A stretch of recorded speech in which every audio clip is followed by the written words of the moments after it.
1. Examination by Annas. Annas, enriched by the temple revenues, his son-in-law the acting high priest, and with his relations to the Roman authorities, was indeed the most powerful single individual in all Jewry. He was a suave and politic planner and plotter.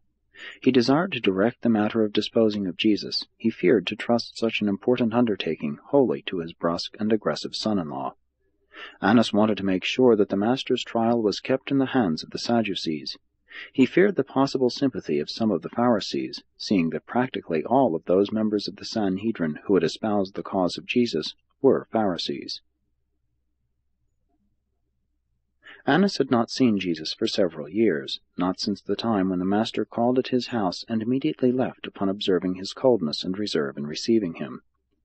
Annas had thought to presume on this early acquaintance and thereby attempt to persuade Jesus to abandon his claims and leave Palestine.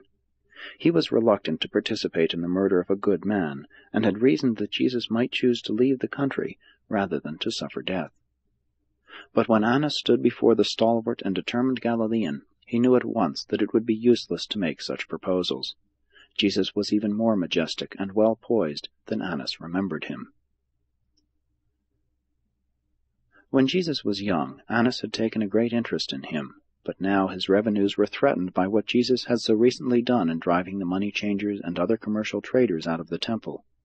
This act had aroused the enmity of the former high priest far more than had Jesus' teachings. Annas entered his spacious audience chamber, seated himself in a large chair, and commanded that Jesus be brought before him. After a few moments spent in silently surveying the Master, he said, "You realize that something must be done about your teaching, since you are disturbing the peace and order of our country." As Annas looked inquiringly at Jesus, the Master looked full into his eyes, but made no reply. Again Annas spoke, "What are the names of your disciples, besides Simon Zelotes the agitator?" Again Jesus looked down upon him, but he did not answer. Annas was considerably disturbed by Jesus' refusal to answer his questions, so much so that he said to him, "Do you have no care as to whether I am friendly to you or not? Do you have no regard for the power I have in determining the issues of your coming trial?"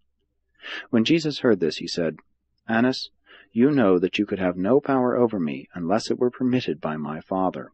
Some would destroy the Son of Man because they are ignorant. They know no better.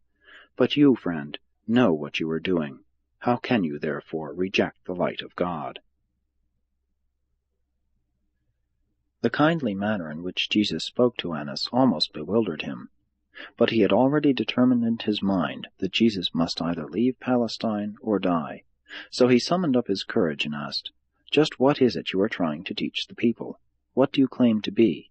Jesus answered, "You know full well that I have spoken openly to the world. I have taught in the synagogues and many times in the temple, where all the Jews and many of the Gentiles have heard me. In secret I have spoken nothing. Why, then, do you ask me about my teaching? Why do you not summon those who have heard me and inquire of them? Behold, all Jerusalem has heard that which I have spoken, even if you have not yourself heard these teachings." But before Annas could make reply, the chief steward of the palace, who was standing near, struck Jesus in the face with his hand, saying, "How dare you answer the high priest with such words?"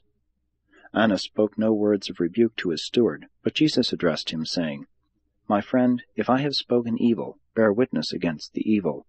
But if I have spoken the truth, why then should you smite me?" Although Annas regretted that his steward had struck Jesus, he was too proud to take notice of the matter.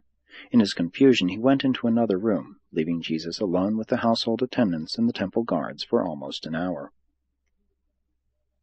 When he returned, going up to the Master's side, he said, "Do you claim to be the Messiah, the deliverer of Israel?" Said Jesus, "Annas, you have known me from the times of my youth.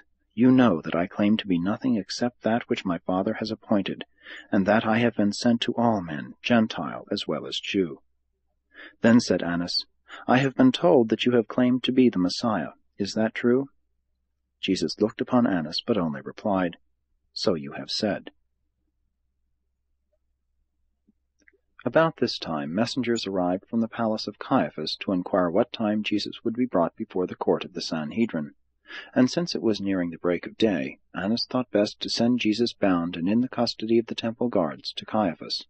He himself followed after them shortly.